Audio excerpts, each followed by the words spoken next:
नमस्कार दोस्तों, सभी का स्वागत है चाट मोजो के नई वीडियो में। और दोस्तों, आज का दिन भी एक छोटे दायरे वाला ही था। मतलब आज ट्रेंड बना निफ्टी के अंदर, लेकिन हमने अभी तक थर्सडे की जो ये कैंडल दिख रही है हमें, जिस पे सबसे ज़्यादा वॉलेटिलिटी थी, उसके बॉडी के अंदर ही फिर से क्लोजिंग दी है।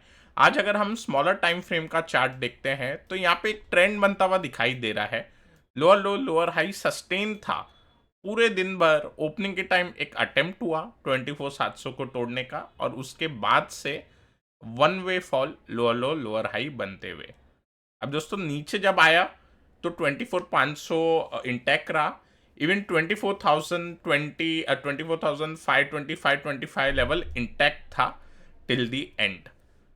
अब दोस्तों, यहाँ पे मैं फिर से डेली चार्ट पे चलता हूँ, और अब लेवल तो वैसे भी कल जो डिस्कस किए थे वो ही हम फिर से लागू करेंगे नेक्स्ट ट्रेडिंग सेशन के लिए, फ्राइडे के लिए। क्योंकि ओवरऑल अभी मुझे लग रहा है कि एक जगह कुछ डिसाइड होना चाहिए निफ्टी में, या तो ऊपर या तो फिर नीचे की तरफ की एक मूव दिखनी चाहिए। अब बायस क्या हो जाएगा दोस्तों? बायस डाउ जो है वो नीचे कंटिन्यू कर रहा है मूव। उसके अलावा जो बॉन्ड यील्ड है वो ऊपर जा रहा है। इन्फ्लेशन का डेटा अच्छा आया उसके बावजूद। तो एक एक करके फिर पॉइंट्स देखते हैं। पहले निफ्टी पे लेवल्स देख लेते हैं। यहाँ पे मैं अगर निफ्टी पे लोअर लेवल पे अब कुछ वेट करना चाहता हूँ तो वो 24,500 है, जो कि सिर्फ 50 पॉइंट नीचे है आज के क्लोजिंग से। अगर कल के सेशन में 24,500 टूटता है तो मैं एक्सपेक्ट करूंगा एक 100 पॉइंट डाउन जाए तो 24,400, और उसके बाद थोड़े से बड़े लेवल मेरे हिसाब से आते हुए फिर निफ्टी पे दिखाई दे सकते हैं, जो कि लगभग 24,300। और ये 300 का लेवल अगर टूट जाए तो हम समझ जाएंगे कि ये जो वॉलेटिलिटी वाली दिन बनी थी, इसका मेजर लो टूटा है। ये टूटने के बाद फिर 200 डेमा तक की निफ्टी जर्नी दिखाएगा। अब दोस्तों, ऊपर के साइड भी लेवल ऐसे ही निकल के आएंगे। ऊपर के साइड पे एग्रेसिव लेवल चाहिए तो 24,700 है, जो कल डिस्कस किया था। और 24,700 इस बार अगर निफ्टी तोड़ेगा तो मुझे लगता है सीधा 24,850 पे जाके रुकेगा, क्योंकि पोजीशन अभी अगर हम देखेंगे निफ्टी के जो कंपोनेंट है वो काफ़ी सारे ब्रेकआउट दे रहे थे, लेकिन ब्रेकआउट के बाद वो नीचे आ गए वापस। तो अब अगर अटेम्प्ट होगा तो आई थिंक ब्रेकआउट उनमें मिलने के चांसेस बनेंगे। लेकिन अगर हम आईटी देखते हैं तो आईटी ही बहुत अच्छा परफॉर्म कर रहा है। बैंक साइडवेज में अटका हुआ है, रिलायंस नीचे है, ऑटो वीक है, कंजम्पशन निफ्टी एफएमसीजी वीक है। तो आईटी नीचे आता है तो मेरे हिसाब से मार्केट के अंदर थोड़ी सी दिक्कत आ जाएगी, या फिर बैंक्स एक ब्रेकआउट दे दे और रिलायंस थोड़ा साइडवेज टू ऊपर चले जाए तो फिर ऊपर के साइड का भी मूव फिर होगा। तो अभी यहाँ पे कंफ्यूजन कल के दिन भी रहेगा। आई थिंक कल कंफ्यूजन ओवरऑल खत्म होना चाहिए। 24,700 अगर निकलेगा तो 24,850, और 24,850 निकलता है तो 25,000। अब अपने को बायस अगर बनाना है फिलहाल, तो फिलहाल थोड़ा कॉशन रख के चलेंगे मार्केट पे। और उसका रीज़न ये रहेगा कि अगर हम देखते हैं मिड कैप के अंदर जो मूव बनी है, तो मिड कैप के अंदर वन वे मूव बनी है, और आज काफ़ी टाइम बाद एक नेगेटिव कैंडल अपने को एनगल्फिंग देखने को मिली है। लेकिन हमने मिड कैप का बिहेवियर देखा हुआ है। मिड कैप क्या करता है? मिड कैप ऊपर जाते समय वन वे ऊपर जाएगा, थोड़ा कंसोलिडेशन लेगा।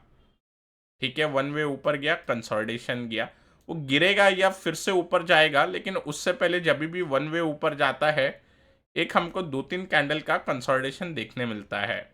अगर हम और पीछे जाएं, यहाँ पे हम देख सकते हैं एक बड़ी यहाँ पे मिली, 2-3 कैंडल दोजी और साइडवेज बनाया, एक कैंडल पे फॉल आया, उसके बाद फिर ऊपर बढ़ना स्टार्ट हो गया। तो यहाँ पे मिड कैप का ये जो बिहेवियर है ये नोटिसेबल है। तो यहाँ पे हो सकता है कि मिड कैप चॉपी हो जाए, बट निफ्टी के अंदर अगर लेवल टूटेंगे तो निफ्टी पे क्लियर व्यू बनेगा। तो दोस्तों, बैंक निफ्टी के अंदर अगर हम देखते हैं तो ये जो साइडवेज है, इस वजह से ये निफ्टी भी साइडवेज है, क्योंकि आईटी तो ऑलरेडी चल रहा है। बैंक निफ्टी अगर चलेगा तो फिर निफ्टी के अंदर ब्रेकआउट बनेगा। अब दोस्तों, बैंक निफ्टी का जो लेवल है नीचे के साइड, मेरे हिसाब से रीटेस्ट हो सकता है। तो यहाँ से 700-800 पॉइंट नीचे के लेवल अपने को दिखाई दे सकते हैं। ऊपर के साइड की अगर मैं बात करूं तो मेरे हिसाब से पहले अगर रीटेस्ट हो जाए तो ज़्यादा अच्छा होगा। थोड़ा सा बायस बैंक निफ्टी पे नेगेटिव साइड ही है और आईटी पे पॉजिटिव साइड है, लेकिन आईटी अभी चल चुका है 4-5 दिनों से, तो हो सकता है आईटी साइडवेज हो जाए। लेकिन बैंक निफ्टी जो अटेम्प्ट कर रहा है वो 53,600 के ऊपर बंद हो जाए तो हम समझ जाएंगे कि आईटी अब थोड़ा रेस्ट लेगा और बैंक निफ्टी चलेगा। तो 53,600 अगर निकलता नहीं है तो हम ये समझ जाएंगे कि फिलहाल बैंक निफ्टी जो है ये 52,500-600 के लेवल को रिटेस्ट करने के लिए एक बार अटेम्प्ट लगा सकता है। मिड कैप पे मैंने बता दिया आपको कि थोड़ा सा चॉपी हो सकता है, लेकिन अगर कल कंटिन्यूएशन की मूव बनती है मिड कैप पे तो मुझे लग रहा है कि 58,300 से लेके 58,000 का लेवल मिड कैप दिखा सकता है और फिर उसके बाद जिगजैग साइडवेज बन सकता है on the mid cap chart. अगर मिड कैप ने आज का हाई क्लियर कर दिया 59,450 का है तो मुझे लगता है फिर 60,000 पे जाके मिड कैप रुकेगा। अब डाउ के अंदर ये जो वन वे फॉल चल रहा है 4-5 दिनों से, वो आज अगर कंटिन्यू होता है तो एक 44,000 तक आ गया है।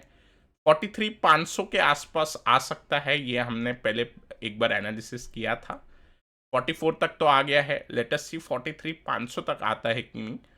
मेरे हिसाब से जो दिक्कत की बात अभी यहाँ पे है, इन्फ्लेशन के डेटा एज एक्सपेक्टेड निकल के आए थे सीपीआई के यूएस के, लेकिन अगर हम बॉन्ड यील्ड देखते हैं हमें ऐसा लग रहा था कि डेटा आने के बाद बॉन्ड यील्ड थोड़ा सा करेक्ट होगा, क्योंकि रेट कट की प्रोबेबिलिटी बढ़ गई है। अगले मीट में एक 0.25 बेसिस पॉइंट का कट आने ही वाला है, बट उसके बाद भी आज बॉन्ड यील्ड ऊपर गया है, डॉलर इंडेक्स भी ऊपर गया है।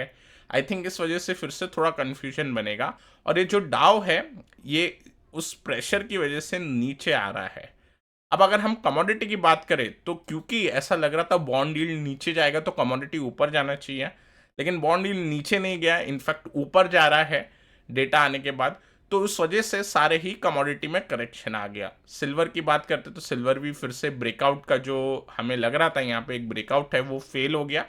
सिमिलरली गोल्ड पे भी सिमेट्रिकल ट्रायंगल का ब्रेकआउट हुआ, आज ब्रेकआउट का अटेम्प्ट भी बना लेकिन ये भी फेल हो गया। फेल इन द सेंस वापस अपने बाइंग के अंदर आ गया। इन शॉर्ट फेलियर जो हो जाएगा 2675 के नीचे जैसे गोल्ड जाएगा तो ये सिमेट्रिकल ट्रायंगल का ब्रेकआउट फेल हो जाएगा। और ब्रेंड की बात करें तो यहाँ पे मेरे हिसाब से फुल साइडवेज है, तो ब्रेंड पे हमने देखा था कि थोड़ा वेट एंड वॉच करेंगे ब्रेंड पे। तो रेजिस्टेंस लगा, फॉलिंग रेजिस्टेंस लाइन का, ये भी सिमेट्रिकल ट्रायंगल टाइप ही यहाँ बन रहा है। यहाँ पे रेजिस्टेंस लगा और आज सेलिंग चल रही है बाकी कमोडिटी के साथ साथ। तो मुझे लगता है कि ब्रेंड जो है कहीं ना कहीं एक बार आज के दिन अगर और वीकनेस बढ़ेगी तो 71.8 या 71.5 पे क्लोज हो जाए तो फिर एक डाउन साइड के लिए आई थिंक स्पेकुलेटर स्पेकुलेट करेंगे और ब्रेकडाउन को प्रीएम्प्ट करके जा सकते हैं। बाकी दोस्तों आई थिंक कल का सेशन इंपॉर्टेंट होगा निफ्टी के लिए, और वर्ल्ड मार्केट के अंदर भी देखेंगे बॉन्ड्स कैसे रिएक्ट करते हैं।